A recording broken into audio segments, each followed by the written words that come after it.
Buffalo won the opening set 25-20. Kent State won set 2, 25-22. Buffalo came back and won set 3, 29-27. Kent State won set 4, 25-21. And that all brought us here as Courtney Akwara just about rolled that off the net and out. It falls just inside the line. We haven't really had any majorly confident kills in this set. It's been a lot of these slim margins for both sides. It has been. Neither of these teams are looking to give up very much at all. Kent State back to Heberly inside the line. Once again, Kent State gets a big set to their junior, and Taylor Heberly delivers. KSU almost halfway there. Maybe heading to another review here called by Coach Smith. Well, he said, if you guys can do it, we can do it too. I don't think this one is as impactful, though, because it really doesn't matter. Unless they're contesting that somebody got into the net, it did fall inside the field of play. Ben, what did you see on that one? Judging off of Coach Smith reacting and communicating with the ref, I feel that he thinks this one was out of bounds, which right in front of him, maybe he has a good view of it, but from our eagle's eye view, it looked like it kissed that pink line on the far side. I was going to say, we are elevated up here. We do have a pretty good angle, but of course, no one has a better angle than Scott Smith, who is right on top of that play. So, you know, you do get two challenges. You might as well burn one here. We'll take another look at it. Taylor Heberly, again, it was a strike to that back corner, and we'll see where it landed. And that's clearly in bounds to me. I think I have my mind made up. But again, if you have the challenge, you might as well use it. Can't take them home with you. Very true. You don't get to turn those in for points at the end of the match, as a lot of coaches like to joke around about. So the point will stay with the Golden Flashes, and it will be freshman sensation Kirsten Kraus back to serve. Kraus didn't play at all until about midway through the season. Since then, she has gotten some pretty severe playing time. 52 sets she's been involved in, and she's got 11 serving aces, one of the better service players for KSU. She almost has to come up with a dig here. Instead, Hafner is going to set right back to Taylor Heberly, but that is blocked by Akwara, and Buffalo picks up a big fourth point here in the fifth set. As you were mentioning with Kraus earlier, it's awesome seeing freshman players like that maybe not get all the opportunities in the beginning and get their opportunity and make the most of it. Now she's a heavy contributor for this Golden Flash squad. Buffalo needs a run here. Maria Feudy is back to serve here for the Bulls, dug out by Gardner. Kent State wants to go back to Heberly again. Almost results in a kill. Instead, it'll be an opportunity for Akwara. And Courtney Akwara continues to leave her mark on this weekend. Whatever kind of confidence she may or may not have had coming into these two matches against Kent State, she is going to leave with a heck of a lot more. Even with the slower start, that now ties Akwara with Feudy and Malik for 14 kills, tied for second for their team lead. Kent State sets the middle, and Jacqueline Kaspers takes it off the hand of a blocker. KSU picks up another critical point, and the Flashes lead at 8-5, inching their way towards that 15-point mark. And make the note in the back of your mind, those two coaches' challenges could ultimately be part of the difference, and a big part nonetheless, for this Kent State team. Savannah Matthews is in to serve here for the Flashes. See if they want to set Akwara. Instead, they want to come right back to their best kill getter all season in Mila Malik. Kent State back to Kohler Busha. And no one home. Jenna Sonnenberg popped it up in the air. Both players that would have been able to come back and turn on it tried to reset to their positions, and you can see it here. Just a miscommunication as to who was supposed to circle back on that ball, and it falls to the hardwood. Kent State up 9-5. Savannah Matthews drop serve in. They will go right back to Mila Malik again. Kent State able to keep it alive, coming up for the kill and taking it off the net. Now Akwara on the other side, and they're going to say Kent State got a fingertip on that one, so Buffalo right back. But how about Alex Hafner, a setter, rising up like she was a middle blocker and going for the big swing? Yeah, she was looking to do it all there. She jumped up, contested the kill, recovered from the block, and then even went for the kill after. I mean, we joke around about it a lot. She's a 5'9" setter, but she is just as fearless as any pin player on either side. Gardner with a really good dig there. Kent State sets Kohler Busha, and they're going to rule that is outside the line. See if Don Grimalo wants to burn another challenge here, although that one was a little bit more clear cut. They will let them play on here.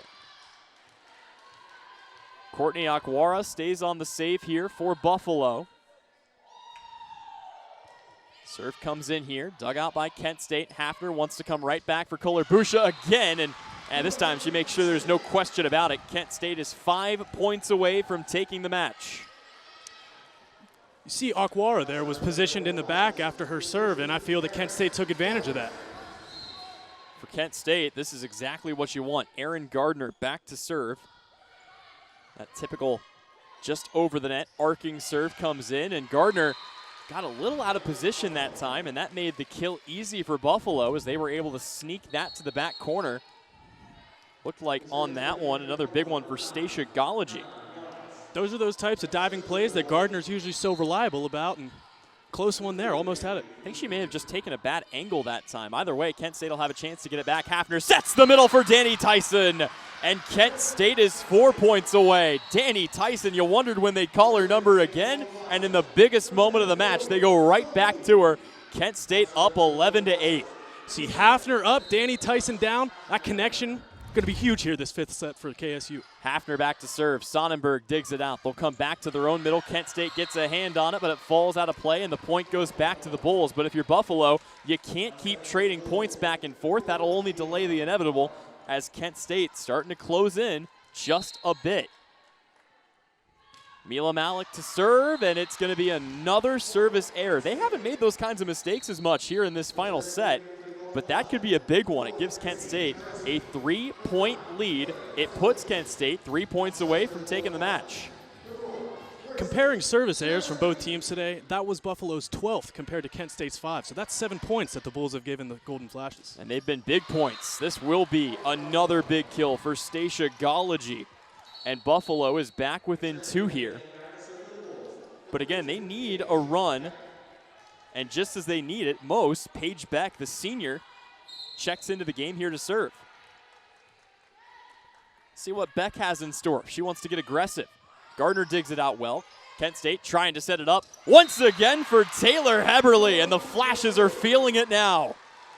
Heberly had some confidence there on the pull-up. You see the far pass up, rockets that one down. I think we've shown probably close to 7 replays of Taylor Heberly kills tonight, and they've all looked the same. She elevates, she drops the hammer, and there's really nobody in the vicinity that's going to be able to put a hand on it. Here's Aquara, who's been just as good on the other side. Buffalo does still trail, but they trail by 2, and again, we made the point earlier, we'll make it again. Buffalo, yeah, they're doing some good things here, but you can't keep trading points. Kent State is 2 points away from the match. This serve comes in. Aaron Gardner picks it out. Where do they want to go? Right back to Heberly. And Kent State is 1 point away. Welcome back, Taylor Heberly. That'll prompt another rotation to be made here on both sides. Kirsten Kraus back to serve. KSU looking to put it away. And there will be, I was waiting for it a second ago, here it comes, the timeout for Scott Smith. We'll keep it right here.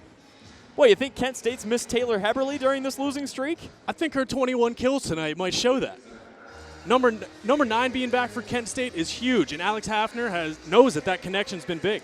And she's had almost all of them from the same side. As Kent State is attacking towards where we're standing from that left side, she has been absolutely lethal. And the thing of it is, Buffalo knows it's coming. They've started putting bodies in the right spot, but how many times have we seen Heberly will either adjust where she hits it, or she'll just power it right through the block or off the block and out for a Kent State point. She's had such command out there today, and with the darts she's been throwing, it's tough for any duo of blockers to get up there and make a difference whenever you have someone on like that. Buffalo has done a pretty good job here recently of setting their own playmakers, most notably Courtney Aquara, who regardless of whether this ends up as a match victory for Kent State or a match victory for Buffalo, I would argue that Aquara is probably your player of the weekend. Kent State has had a couple of consistent contributors aside from the ones we already noted.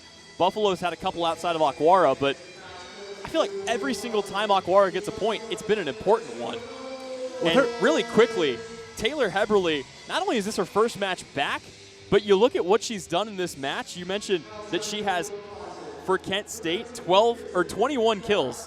That is a new career high for Taylor Heberly. And she would love nothing more than one more to give Kent State the match. They'll have to get a dig first. It'll come from Gardner. See where they want to set it. There is Heberly. Pops it to the back corner. They'll have to wait one more time. Aquara tips it over. Kraus digs it out. Setting it up for Heberly one more time. And this will not be the occasion for Kent State, as Heberly cannot keep it inside the line. Buffalo back within 2, but Kent State still on match point, and back to serve for the Bulls. It's Maria Feudy. Couple of dribbles for Maria Feudy. She gets it over. Gardner digs it out. Hafner sets it up. Taylor Heberly drops the hammer. And that is how the match will end. Taylor Heberly, a career-high 22 kills. And Kent State will take the match. It's a weekend split, but it feels so much better than that for KSU. After falling last night to a Buffalo team that snapped a wild losing streak, Kent State comes back, gets the win, and gets some momentum heading into this final road stretch. And again, more than anything else, Kent State gets Taylor Heberly back in the lineup, and she delivers a historic night for the junior. What a fitting way to end the game as well for number 9. That her number was called a lot so far in the game, and she finished it off. She put the final nail in the coffin.